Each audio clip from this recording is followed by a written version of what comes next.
The city of Malaga and its surrounding areas have been severely affected by heavy rainfall, which has led to flooding and numerous incidents.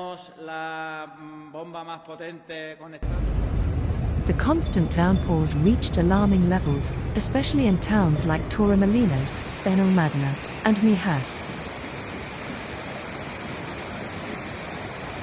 In Torremolinos, torrential rains have caused significant disruptions, prompting authorities to advise residents to avoid unnecessary travel.